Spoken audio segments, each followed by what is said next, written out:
दलों से आज समाजवादी पार्टी में शामिल हो रहे हैं। बाबा बात हुई मेरी कल। उत्तर प्रदेश के कई कोनों से आज लोग आए हैं। मैं उन सभी नेताओं का, कार्यकर्ताओं का जो आज समाजवादी पार्टी में शामिल हो रहे हैं, संस्था लिए मैं उन सबका स्वागत करता हूँ। बहुत बहुत बधाई देता हूँ। और लगातार समाजवादी पार्टी में लोगों का स्वागत है। समाजवादी पार्टी की कोशिश रहेगी कि ज़्यादा से ज़्यादा लोगों को जोड़ा जाए, बिना भेदभाव के सभी लोगों को पार्टी में शामिल कर करके आने वाले समय में जो 2022 में चुनाव होने जा रहा है, उसमें जिस तरीके से भारतीय जनता पार्टी ने हर वर्ग के लोगों को दुखी किया है, आज खेती बर्बाद हो गई, किसान के सामने संकट पैदा कर दिया। कहने को तो भारतीय जनता पार्टी लगातार ये बात कह रही है कि जो कानून है उन कानूनों से किसानों को लाभ मिलेगा, लेकिन पूरे देश के किसान चाहते हैं कि सभी कानून वापस हों, क्योंकि उन कानूनों से उनका हित नहीं होता। जो भारतीय जनता पार्टी ने लगातार कहा कि हम किसानों को एमएसपी देंगे, लागत का दुगना मुनाफा दे देंगे, आय दोगुनी कर देंगे, अब जब करने का समय आया तो ऐसा कानून बना दिया है कि पूरा का पूरा खेती और किसान संकट में चला जाएगा। किसानों के साथ भी संकट है, नौकरी, रोजगार, काम है ही नहीं, और लगातार सरकार चल रही है उनकी। दिल्ली की सरकार उनकी है, उत्तर प्रदेश की सरकार उनकी है। आखिरकार अर्थव्यवस्था को कहां ले जा रहे हैं? किसान अगर हमारा बर्बाद हो जाएगा, नौजवान के हाथ में काम नहीं होगा, और जो सपने दिखा रहे हैं कि इन्वेस्टमेंट आ रहा है, आखिरकार इन्वेस्टमेंट अगर आ रहा है तो जा कहां रहा है? उत्तर प्रदेश में तो कोई इन्वेस्टमेंट दिखाई नहीं दे रहा। और जिस तरीके से महंगाई बढ़ रही है, आज डीजल पेट्रोल की कीमतें कहां पहुंच गई? 100 नंबर ऐसा बन गया है कि लोग देख रहे हैं कि आखिरकार महंगाई जा कहां रही है। और याद रखिए, जिस समय तेल की कीमत बढ़ती है, डीजल पेट्रोल की कीमत बढ़ती है, अपने आप महंगाई बढ़ जाती है, और सरकार ये मुनाफा लेकर के आखिरकार मुनाफे का पैसा ले कहां जा रहे हैं? ये जो मुनाफा हो रहा है डीजल पेट्रोल से, जो लगातार टैक्स बढ़े हुए हैं, कीमतें बढ़ी हुई हैं, जो सरकार के खजाने में पैसा जा रहा है। कहने को वो कहेंगे कि कंपनियां हैं, लेकिन आखिरकार खजाना तो सरकार के पास जमा हो रहा है। हमारे किसानों को मिल नहीं रहा। धान 900-1100 रुपए में खरीद दिया, मक्का की कोई कीमत नहीं मिली, आलू अभी आ रहा है, उसकी कोई तैयारी नहीं है, यूरिया महंगी, खाद महंगी, जरूरत के साथ सामान महंगा। तो आखिरकार सरकार इस मुनाफे को ले कहां जा रही है? और फिर अर्थव्यवस्था कहा कि हम $5 ट्रिलियन इकोनॉमी की करेंगे। आखिरकार कहां है वो? हर चीज बेची जा रही है। और याद रखना, जब बेची जाएगी चीजें तो जो संविधान हमें अधिकार देता है, उन संविधान के अधिकारों को भी सरकार छीन रही है। अगर हर चीज प्राइवेट हो जाएगी तो जो संविधान ने हमें अधिकार दिया है नौकरी का, वो आखिरकार नौकरी रोजगार कहां मिलेगा हमें? और फिर दिल्ली की सरकार कहती थी हम $5 ट्रिलियन इकोनॉमी की बना लेंगे, उन्हीं की नकल करते करते उत्तर प्रदेश की सरकार बोलने लगी हम $1 ट्रिलियन इकोनॉमी बनाएंगे। अब बजट पेश होने जा रहा है, उत्तर प्रदेश की जनता देखेगी कि आखिरकार ये जो सपना दिखाया था उत्तर प्रदेश को $1 ट्रिलियन इकोनॉमी का, उस सपने को बजट के माध्यम से कितना पूरा कर रहे हैं। किसी सरकार ने नहीं किया होगा जितना भारतीय जनता पार्टी की सरकार कर रही है। चाहे हमारे किसान भाई हों, गरीब हों, मजदूर हों, नौजवान हों, मुसलमान भाई हों, हर एक को सरकार अपमानित कर रही है। पॉलिटिकल लोग हैं उनको अपमानित कर रही है। इसी आंदोलन में जो लोग निकल करके आए, 10,000 से ज्यादा कार्यकर्ता हैं उत्तर प्रदेश में समाजवादी, उनके ऊपर झूठे मुकदमे लगे, लीडर्स को अपमानित कर रहे हैं। कोई वर्ग नहीं बचा जो अपमानित इस सरकार में ना हो रहा हो। और कैसी ठोको नीति चल रही है, जो पुलिस कह दे रही है एक बार पुलिस ने कह दिया, वही सरकार मान ले रही है, वही बीजेपी कह रही है।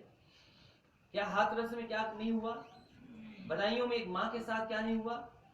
आज 3 बहनें जो दो तो जिनकी जान चली गई, एक बचेगी नहीं बचेगी, बड़ा सवाल है। उन्नाव में लगातार घटनाएं हो रही हैं। आखिर दोषी कौन है, जिम्मेदार कौन है? जब सरकार पुलिस को खुली छूट दे देगी तो यही होगा। बेहतर से बेहतर चीजें दी पुलिस को, सब इस सरकार ने बर्बाद कर दिया। बेहतर इंतजाम हुए थे वो बर्बाद कर दिए।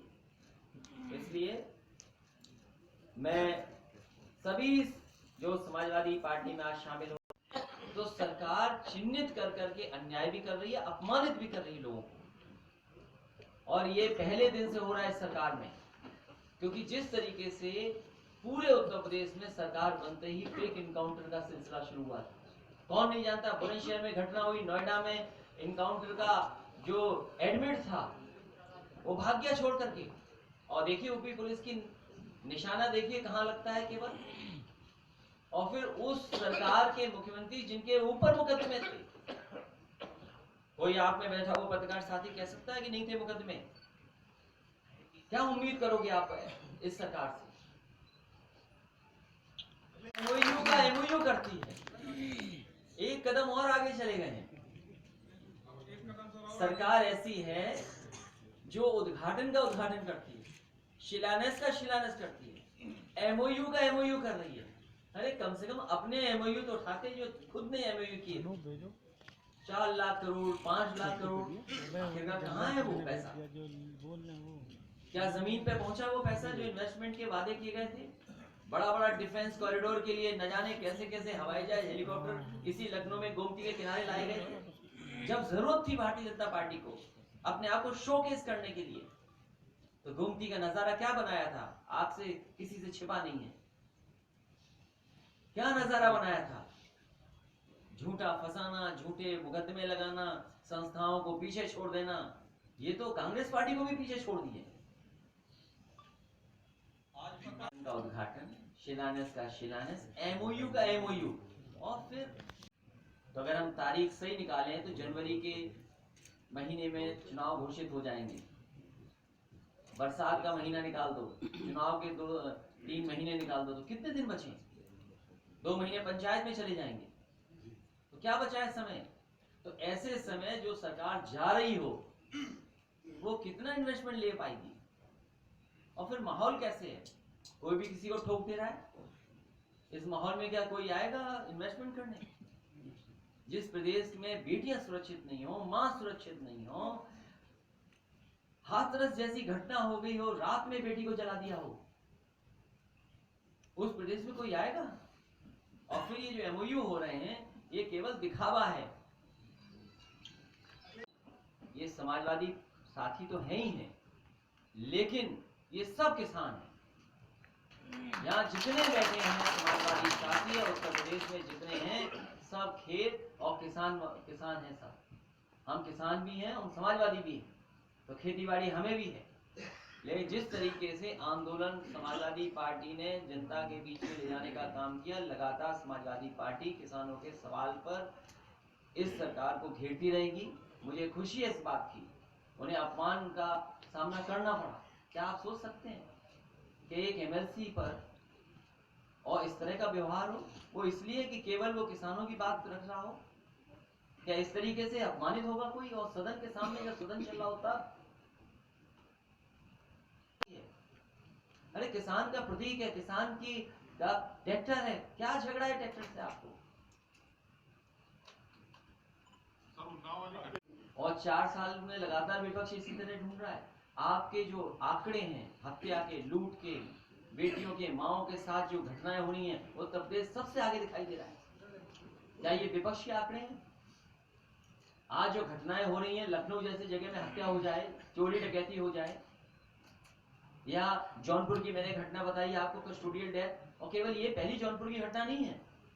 मुझे याद है एक नौजवान इसलिए पीट पट करके मार दिया उसके पिताजी को, क्योंकि उस नौजवान ने टिकटॉक बना लिया था।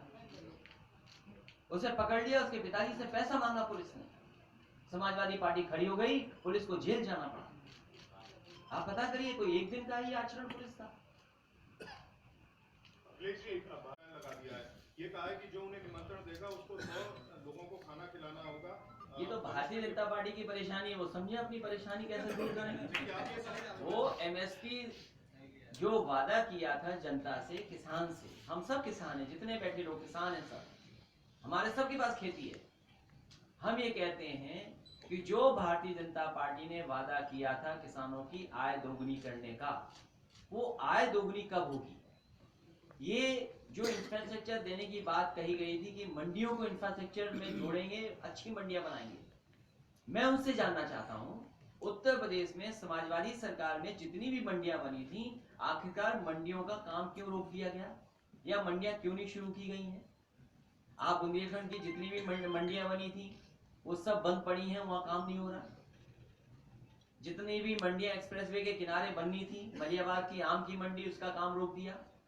आपके कानपुर नगर और कानपुर देहात और कन्नौज को लेकर के आसपास के क्षेत्र की जनता के लिए कन्नौज में आलू की मंडी बन रही थी, उसका काम क्यों रोक दिया? इटावा, मैनपुरी, फरुखाबाद या आसपास के जिलों के लिए मंडी बनी थी अनाज की, वो उसका काम क्यों रुक गया? ग्रेटर नोएडा में काम दिया था बहुत बड़ा, उसका काम क्यों रुक गया? आगे जाइए, लखनऊ से आगे जब एक्सप्रेसवे जा रहा था, सुल्तानपुर में मंडी बननी थी, गाजीपुर में मंडी बननी थी, आजमगढ़ में मंडी बननी थी, आखिरकार मंडियों का काम क्यों रुक गया? जो किसान बाजार बन रहे थे वो क्यों रुक गए? आपने किसान बाजार क्यों बेच दिया? दिल्ली की सरकार बड़ी चीज बेच रही है, उत्तर प्रदेश की सरकार छोटी चीजें बेच देती है।